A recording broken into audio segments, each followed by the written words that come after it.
देश में कोरोना मरीजों की संख्या 29,000 के पार हो गई है। अब तक 934 लोगों ने वायरस के चलते जान गंवाई है।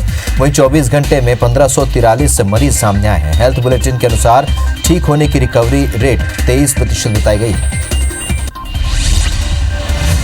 हेल्थ बुलेटिन के अनुसार 17 जिलों में 28 दिन से कोई कोरोना का मरीज सामने नहीं आया। प्लाज्मा थेरेपी से इलाज पर प्रयोग हो रहा है, लेकिन स्वास्थ्य मंत्रालय ने कहा है कि अभी प्लाज्मा थेरेपी पूरी तरह से सफल नहीं है।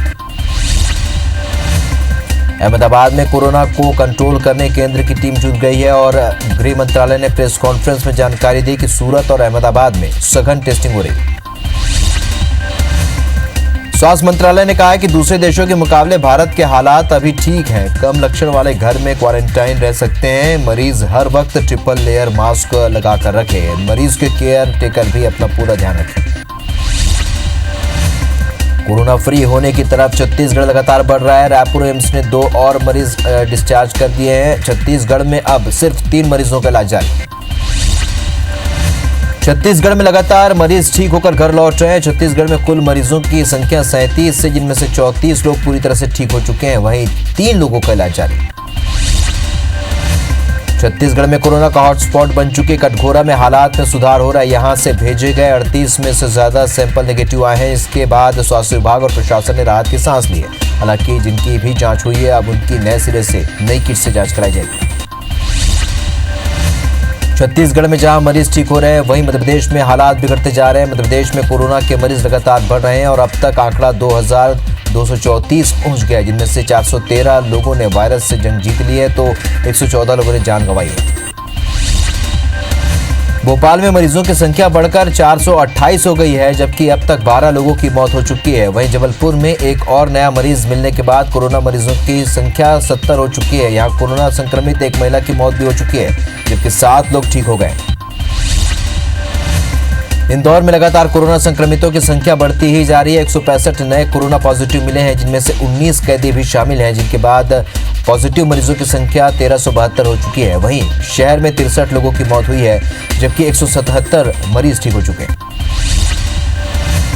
इंदौर से कोरोना को लेकर राहत भरी खबर है। यहां 43 मरीजों के ठीक होने पर अस्पताल से डिस्चार्ज कर दिया गया है। इन मरीजों का इंडेक्स अस्पताल में इलाज चल रहा था। वहीं अस्पताल पहुंचे मंत्री तुलसी सिलावट ने डिस्चार्ज मरीजों का स्वागत किया। बता दें कि शहर में अब तक 177 मरीज डिस्चार्ज हो चुके हैं। मध्य प्रदेश के सीएम शिवराज सिंह चौहान ने आज कोरोना वायरस को लेकर साधु संतों से चर्चा की। वीडियो कॉन्फ्रेंसिंग के जरिए सीएम ने संतों से बात की। इस दौरान स्वामी अवधेशानंद, स्वामी स्वरूपानंद ने कोरोना महामारी से निपटने के सुझाव दिए।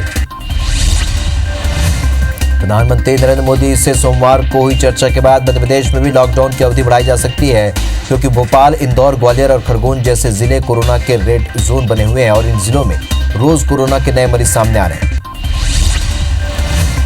कोटा से स्टूडेंट को लेकर बसें छत्तीसगढ़ के अलग अलग जिलों में पहुंच रही हैं। वापस आने वाले सभी छात्रों को 14 दिन के लिए क्वारंटाइन रखा जाएगा। इसके लिए क्वारंटाइन सेंटर बनाए गए हैं। कोटा से आ रहे बच्चों को उनके गृह जिले की बजाय दूसरे संभाग में रखा जा रहा है।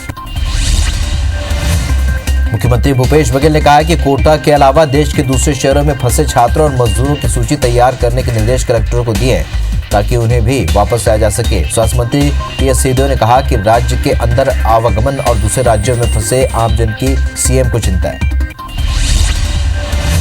हरियाणा के 16 शिविरों में रुके 1350 मजदूरों को 40 बसों से ग्वालियर लाया गया। जहां मजदूरों ने स्वास्थ्य परीक्षण कराया, तब मजदूरों को उनके गृह जिले के लिए रवाना किया जाएगा। अपने घर पर मजदूर कुछ अवधि के लिए होम क्वारंटाइन रहेंगे।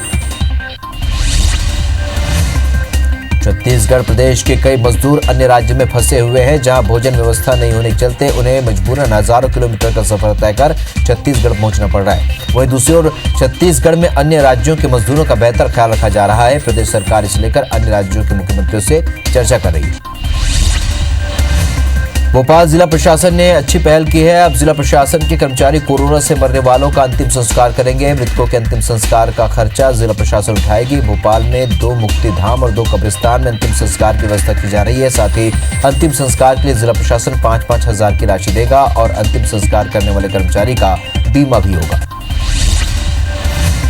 कोरोना संक्रमण को लेकर रायपुर में आज मुख्य सचिव आरपी मंडल बैठक लेने वाले थे, जिसमें सभी जिले के कलेक्टर्स को वीडियो कॉन्फ्रेंसिंग के जरिए शामिल होना था, लेकिन किसी कारणवश बैठक टल गई है और अब 30 अप्रैल को ये बैठक होगी। छत्तीसगढ़ स्वास्थ्य विभाग आईसीएमआर से मिली रैपिड किट वापस करेगा। साथ ही इस किट से जिन लोगों की जांच की गई उनकी दोबारा जांच की जाएगी। आईसीएमआर से 4800 किट में से 2000 किट कटघोरा भेजी गई थी। आईसीएमआर ने राज्यों से कहा है कि रैपिड टेस्ट किट केवल सर्विलेंस के लिए है। जांच और रिपोर्ट कंफर्मेशन के लिए आरटी-पीसीआर पद्धति का ही इस्तेमाल करें। मंत्री कवासी लखमा ने सीएम भूपेश बघेल से मुलाकात कर दूसरे राज्यों में फंसे मजदूरों को वापस लाने की मांग की है, जिस पर सीएम ने मजदूरों को वापस लाने का आश्वासन दिया है।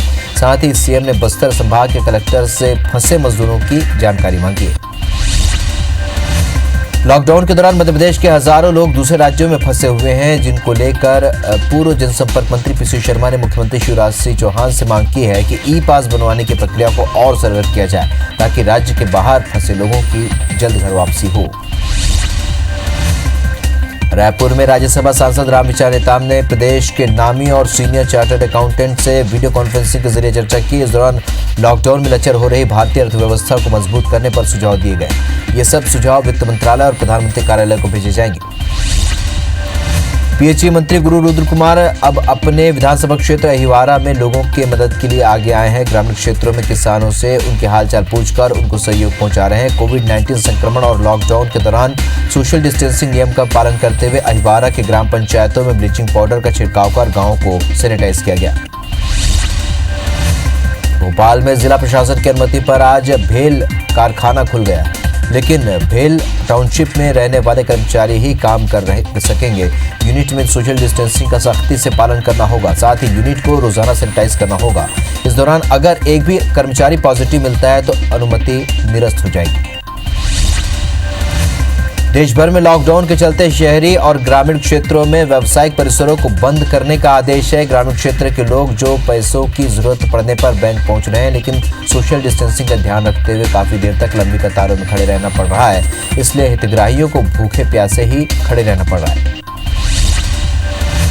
सरगुजा जिले के सीतापुर थाना क्षेत्र में लॉकडाउन के बीच नियम को ताक में रखते हुए पंचायत की बैठक की गई, जहां पंचायत में दोनों पक्ष के लोग शामिल हुए और इस बीच कुछ देर बाद दोनों पक्ष के बीच विवाद शुरू हो गया। दोनों पक्षों में मारपीट हुई। घायलों को सीतापुर सामुदायिक स्वास्थ्य केंद्र अस्पताल में भर्ती कराया गया। मुरैना जिले के महुआ थाना इलाके में दो पक्षों में नाली को लेकर विवाद हो गया और इस विवाद में दोनों पक्षों की तरफ से जमकर फायरिंग हुई, जिसमें बीच बचाव करने आया एक युवक गंभीर रूप से घायल हो गया। सूचना मिलते ही पुलिस मौके पर पहुंचकर जांच शुरू कर मामला दर्ज कर लिया। राजनांदगांव जिले की एक नाबालिग युवती के साथ दैहिक शोषण करने के मामले में पीड़िता के न्यायालय बयान से पूर्व ही उसका अपहरण कर लिया गया था। इस पर पुलिस ने पूर्व 4 आरोपियों को गिरफ्तार कर लिया था। 2 आरोपी फरार थे, जिनमें एक और आरोपी को गिरफ्तार कर लिया गया है। धमतरी जिले के मगरलोड थाना अंतर्गत पिता ने अपने ही बेटे का गला दबाकर मौत के घाट उतार दिया। आरोपी पिता ने शव को दीवार के पीछे छिपा दिया। पुलिस तत्काल मौके पर पहुंचकर शव को पंचनामे के बाद पोस्टमार्टम के लिए भेजा। पुलिस ने आरोपी पिता को गिरफ्तार कर लिया। सूरजपुर में हाथियों ने आतंक मचा रखा है। आज प्रतापपुर विकासखंड के करौंधा गांव में हाथियों के कुचलने से 2 ग्रामीणों की मौके पर ही मौत हो गई। दोनों लकड़ी के लिए जंगल गए हुए थे। फिलहाल जानकारी मिलने पर वन अमला मौके पर पहुंच गया। बेमौसम बारिश और ओलावृष्टि से रबी की फसल को काफी नुकसान हुआ है। किसानों पर फसल की बर्बादी से आर्थिक संकट गहराता जा रहा है। लगभग 70 से 80 एकड़ की फसल को बेमौसम बारिश और ओलावृष्टि ने 95% तक का नुकसान पहुंचाया है। वहीं अब किसान शासन से उचित मुआवजे की आस लगाए हुए। नारायणपुर हाट बाजारों में सब्जी की कमी को दूर करने किसानों का व्हाट्सएप ग्रुप बनाया। सब्जी की सप्लाई बंद होने पर महिलाओं ने लोगों को साग सब्जी के संकट से निकालने के लिए जिम्मेदारी ली। किसान की फसल तैयार होती है तो महिलाएं गाड़ी लेकर खुद उनके पास जाती हैं और सब्जी की सप्लाई करती हैं। नरसिंहपुर में तेज आंधी तूफान और ओलावृष्टि होने से तेंदुखेड़ा में आम जनजीवन अस्त व्यस्त हो गया। तेज आंधी पेड़ और लोहे के खंभों को भी जमींदोज कर दिया, जिसकी चपेट में कई वाहन भी आ गए। वहीं खेतों में खड़ी और कटी फसल भी तबाह हो गई। रतलाम में बॉलीवुड सिंगर कैलाश खेर ने लोगों से अपील की है कि प्रधानमंत्री और प्रदेश के मुख्यमंत्री समेत अधिकारियों की बात माने। सभी लोग घर के अंदर रहकर लॉकडाउन का पालन करें, साथ ही कोरोना के खिलाफ लड़ाई में सभी सहयोग करें। उमरिया के विश्व प्रसिद्ध बांधवगढ़ टाइगर रिजर्व में 27 अप्रैल की रात बहेरहा इंक्लोजर में 2 मादा बाघ छोड़े गए। ये बाघ शावक संजय टाइगर रिजर्व के कोयलारी से रेस्क्यू कर लाए गए हैं। आपको बता दें कि बाघ शावकों की उम्र 1.5 साल और 25 मार्च को इन शावकों ने कोयलारी गांव से लगे हुए जंगल में एक युवक पर हमला कर दिया था, जिससे उसकी मौत हो गई थी।